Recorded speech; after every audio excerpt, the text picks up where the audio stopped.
श्री गोपाळ कृष्ण भगवान की जय। लीळा नंबर 43। निरूपण प्रसंगी भट्टोबासांना दुःख। एके दिवशी सर्वज्ञांनी निरूपण केले की देव कशानेही मिळत नाही असे भट्टोबासांनी ऐकले। ते त्यांच्या अंतःकरणाला लागले आणि भट्टोबास गुंफे मागे जाऊन दुःख करू लागले। सर्वज्ञ तेथे गेले आणि त्यांना विचारले, का ओरडता? ते म्हणाले, देव कशानेही मिळत नाही तर काय करू जी? सर्वज्ञ म्हणाले, हा गा रडी नले या काही परमेश्वर होईल।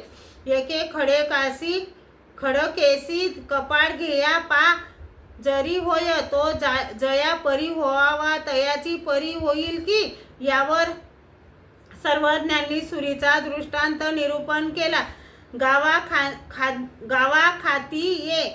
गावाखाती ये अवघी मिळोनी कामिटा घालविती। एकी वासना तो कामिटा घालीत अवघे गावीचे खांडी सूर्या निसविती। एखादेया एकाची ये सांदी सवडी सुरी पडिली असे तो घेऊन ये म्हणे हे सुरी लावून देया। तो हाती घे ऐसी पाये म्हणे हे सुरी रायासी योग्य। मग तो म्हणे हे अवघी खतेनी खादली असे आगीत घातू घाली जाईल तरी जडोनी जाईल। हिचे दाम चारी घेया मी हिचे इडे खिडे करीन तो दाम चारी घे घेऊनी जाय। तो ताट वेगळे करी परजू वेगळा करी ताट ताटातू घाली परजातू घाली ऐसी वितळोनी सांडी।